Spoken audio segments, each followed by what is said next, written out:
Hari Minggu Advent pertama ini mengajak kita menyadari bahwa kasih Allah itu sangat dekat dengan kita.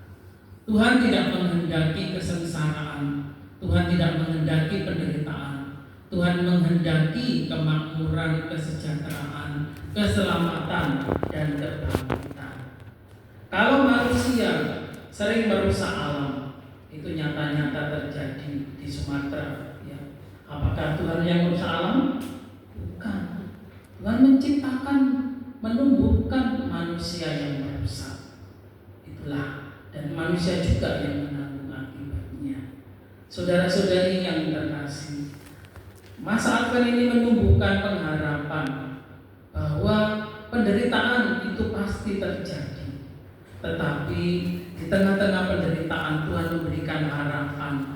Ia akan menyembuhkan, Ia akan memulihkan, Ia akan mengembalikan yang rusak, Ia akan menyelamatkan kalau manusia mau menanggapi firman dan undangan kasih Tuhan. Inilah sebabnya dalam Injil hari ini Yesus juga tergerak oleh belas kasihan.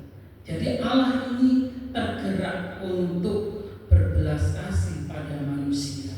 Manusia belum tergerak, tapi Allah sendiri sudah tergerak hatinya. Jadi tindakan penyelamatan itu dari Tuhan lebih dulu, bukan dari manusia. Manusia baru menyadari setelah Tuhan berkorban mati di kayu salib. Itulah barulah manusia sadar bahwa Allah begitu mengasihi kita. Saudara-saudari yang terkasih, Minggu Advent ini kita diteguhkan oleh firman pada hari ini, ya. Di mana firman hari ini Tuhan menjanjikan, ya, bahwa kalian tidak akan menangis lagi. Kalian tidak akan terus menangis. Pastilah Tuhan akan mengasihani kalian. Ini, ya, ada pengharapan.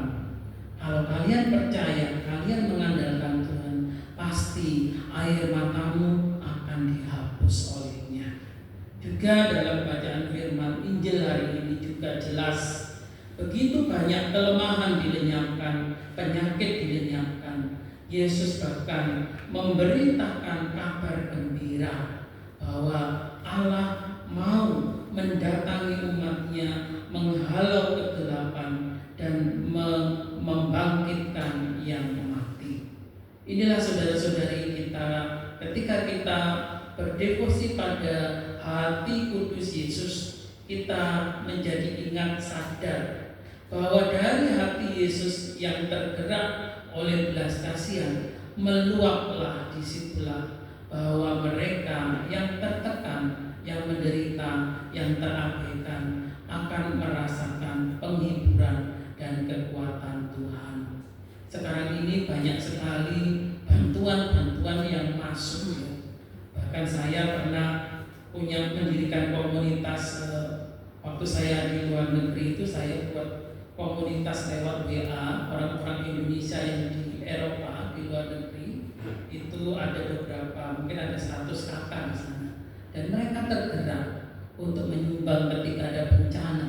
Bukan hanya sekarang, waktu kemarin dulu di Palu itu, ya, itu juga bencana, ada likuifaksi, ada tsunami itu, mereka sumbang bencana. Ini juga mereka tergerak juga, ya, mereka tergerak oleh belas kasihan, mereka juga mau berbagi begitu, ya. Ya, itulah salah satu bentuk. Saya juga tidak menyangka bahwa komunitas yang saya dirikan di luar negeri itu mereka bergerak tanpa harus saya komando, mereka bergerak, mereka mengumpulkan, mereka membuat aksi nyata. Ini salah satu contoh, ya, bahwa kalau kita memang memiliki niat baik, ya, mengumpulkan orang, ya,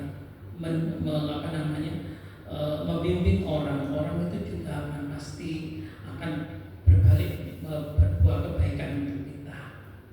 Saudara-saudari, misi kita, misi Anda sebagai devosan hati kudus haruslah meluap dari hati Yesus, terutama pada mereka yang sangat-sangat menderita. Misi itu adalah misi Tuhan untuk mengangkat mereka, beban mereka, untuk menuntun jiwa-jiwa pada Kristus, ya. Kita jangan menghindar dari misi ini, misi hati hati Yesus yang berbelas kasih. Karena hati Yesus berbelas kasihlah, maka muncullah sosok gembala yang baik dalam diri Yesus, yang hatinya berkobar-kobar karena tersentuh oleh belas kasihan. Semoga hatimu juga diubah menjadi seperti hati Tuhan yang berbelas kasih, sehingga kamu dapat memiliki semangat untuk menguatkan, untuk meneguhkan, untuk membantu, mendoakan apa saja yang bisa Anda lakukan pada saudara-saudari kita yang menderita. Semoga kita juga satu sama lain juga saling meneguhkan di dalam doa, di dalam kasih, sehingga kita kuat berjalan di dalam jalan Tuhan. Amin. Tuhan memberkati. Amin.